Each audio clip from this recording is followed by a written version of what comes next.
அனைவருக்கும் வணக்கம். Welcome to Dharma academy. இன்னைக்கு நாம இந்த வீடியோல என்ன பார்க்க போறோம் அப்படின்னா டிஎன்பிஎஸ்சி குரூப் 2 குரூப் 2A அதற்குண்டான டெஸ்ட் நம்பர் 64 தான் நம்ம பார்க்க போறோம். ஓகேங்களா? வீடியோவை முழுமையா பாருங்க. உங்ககிட்ட நாங்க 25 क्वेश्चंस கேட்டிருக்கோம்.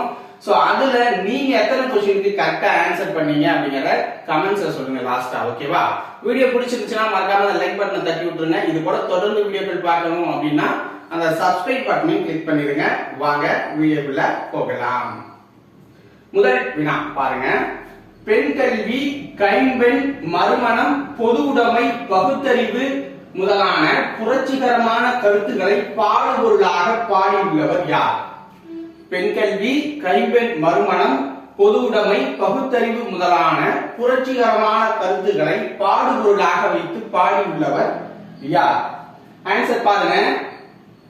பாரதி தாசன் அப்படிங்கறத சரியான விடை. ஓகேங்களா? பாரதி தாசன். சோ அடுத்த क्वेश्चन பாருங்க. ஊழி என்பதன் பொருள் என்ன? ஊழி என்பதன் பொருள் என்னன்னு கேக்குறாங்க. ஊழி அப்படிங்கறதோட பொருள் என்னன்னா நீண்டதொரு காலப்பகுதி. ஊழி என்பதன் பொருள் நீண்டதொரு காலப்பகுதி. அடுத்தது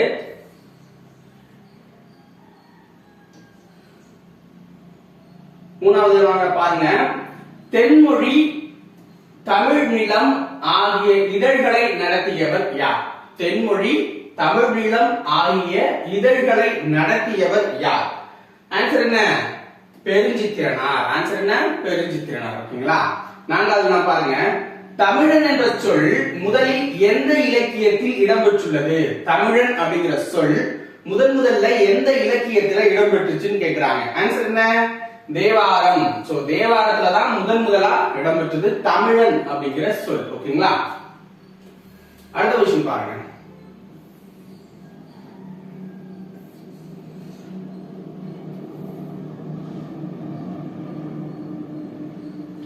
க பிளஸ் அ. ஓகேங்களா? தமிழ் எண்களை கண்டறி. ஓகேங்களா? க பிளஸ் அ அதுக்கு கூட்டணும்னா நமக்கு என்ன எண் வரும் அப்படிங்கறத கண்டுபிடிக்கணும். ஓகேங்களா? ஆன்சர் என்ன? 9. ஆன்சர் என்ன? 9 அப்படின்னு வருது. ஓகேங்களா? அடுத்து பாருங்க. கடல் நீர் முகன் கமஞ்சூர் எழிலி என்ற வரிகள் இடம்பெற்றுள்ள நூல் எது? கடல் நீர் முகந்த கமஞ்சூர் எழிலி என்ற வரிகள் இடம்பெற்றிருக்க நூல் எது அப்படின்னு பாத்தீங்கன்னா கார் 40. ஓகேங்களா? கார் 40ல இந்த வரிகள் இடம்பெற்றிருக்கு. அடுத்தது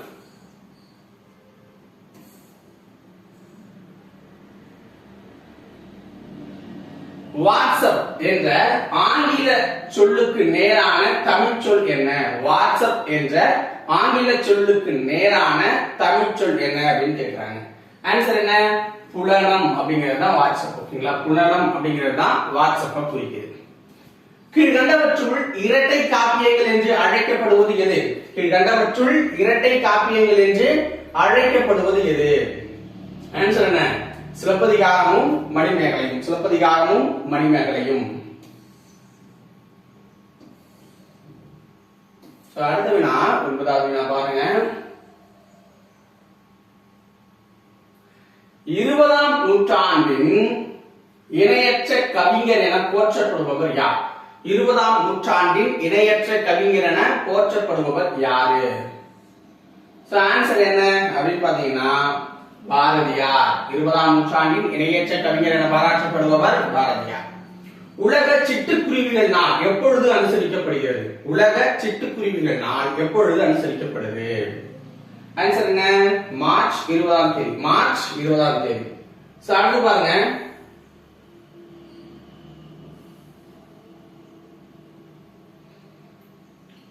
கீழ்கண்டவற்றுள் ஆயுத எழுத்திற்கு வழங்கப்படாத பெயர் எது? கீழே கொடுத்துக்கிறதுல ஆயுத எழுத்துக்கு வழங்கப்படாத ஒரு பெயர் அப்படின்னா நம்ம எதை சொல்லுவோம் அப்படின்னு பாத்தீங்கன்னா முப்புள்ளி, தனிநிலை, அகேனம்லாம் ஆயுத எழுத்திற்கு வழங்கப்படுற பெயர்கள். சோ மெய்நிலை மட்டும்தான் அதுக்கு வழங்கப்படாத ஒரு பெயர். அப்ப அதுதான் வழங்கப்படாத ஒரு பெயர். மைக்ரேஷன் என்ற ஆங்கில சொல்லுக்கு நேரான தமிழ் சொல் என்ன? மைக்ரேஷன் என்ற ஆங்கில சொல்லுக்கு நேரான தமிழ் சொல் என்ன அப்படின்னு கேக்குறாங்க. சோ மைக்ரேஷன்னா முதல்ல என்ன அப்படின்னா ஒரு இடத்துல இருந்து இன்னொரு இடத்துக்கு போறது. ஓகேங்களா, ஒரு இடத்துல இருந்து இன்னொரு இடத்துக்கு போறது. ஓகேங்களா, அதாவது இது வந்து 6th இருக்கிறதால அந்த வலசை போதெல்லாம் குறிக்கும். ஒரு பறவை ஒரு இடத்துல இருந்து இன்னொரு இடத்துக்கு போகும் அந்த தன்னுடைய இனப்பெருக்கத்திற்காக. ஓகேங்களா, சோ அது வந்து வலசை போதல் அப்படின்னு சொல்லுவாங்க. சோ அதுதான் மைக்ரேஷன், ஒரு இடத்துல இருந்து இன்னொரு இடம் போறது. ஓகேங்களா, அடுத்தது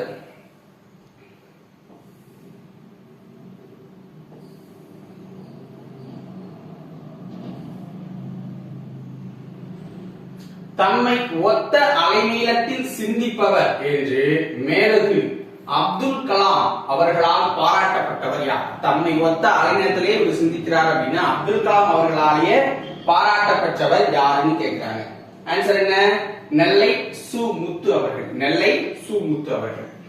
தேசிய அறிவியல் நாள் எப்பொழுது அனுசரிக்கப்படுது? தேசிய அறிவியல் நாள் எப்பொழுது அனுசரிக்கப்படுது அப்படின்னு பாத்தீங்கன்னா பிப்ரவரி 28. பிப்ரவரி 28ஆம் தேதி அனுசரிக்கப்படுது. பிப்ரவரி 28.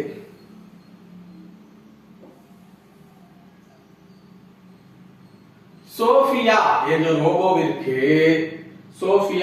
ரோபோவிற்கு குடியுரிமை வழங்கியுள்ள நாடு எது? சோஃபியா என்ற ரோபோவிற்கு குடியுரிமை வழங்கியுள்ள நாடு எது? ஆன்சர் என்ன? சவுதி அரேபியா தான் வழங்கியிருக்கு. சவுதி அரேபியா இந்த குடியுரிமையை வழங்கியிருக்கு. மன்னனும் மாசர கற்றோனும் சீர்தூக்கி என தொடங்கும் பாடலை பாடியவர் யார்? மன்னனும் மாசர கற்றோனும் சீர்தூக்கி என தொடங்கும் பாடலை பாடியவர் யாருன்னா ஔவையார் அவர்கள் பாடியிருக்காங்க. ஓகேங்களா, அடுத்தது 17.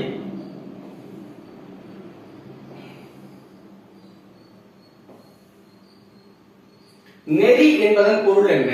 நெறி என்பதன் பொருள் எதை குறிக்குதுன்னா உங்களுக்கு வழியை குறிக்கும். நெறி அப்படின்னா வழி அப்படின்னு பொருள். ஓகேங்களா, மக்கள் கவிஞர் என்னும் சிறப்பு பெயரால் அழைக்கப்படுபவர் யார்?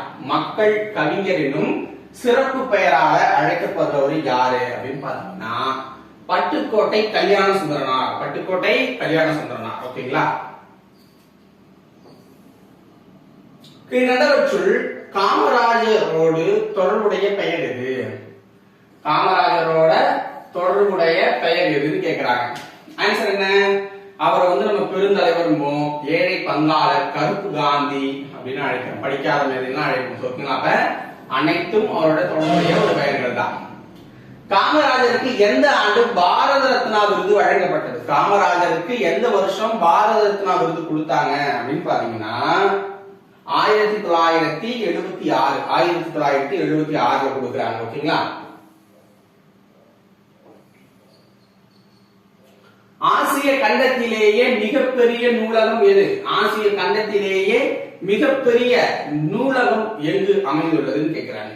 ஆன்சர் என்ன? சீனாவுல அமைந்திருக்கு. சீனாவுல அமைந்திருக்கு. ஆசாரக்கோவை நூலின் ஆசிரியர் யார்? ஆசாரக்கோவை நூலின் ஆசிரியர் யார் அப்படின்னா பெருவாயின் முள்ளியார். பெருவாயின் முள்ளியார் அப்படிங்கிறது சரியான விடை. மகர சங்கராந்தி எங்கு கொண்டாடப்படுகிறது? மகர சங்கராந்தி எங்கு கொண்டாடப்படுகிறது அப்படின்னா உத்தரப்பிரதேச மாநிலத்துல கொண்டாடுறாங்க. எல்லாமே ஒரு அறுவடை திருவிழா. ஓகேங்களா, நம்ம பொங்கல் மாதிரி அங்க.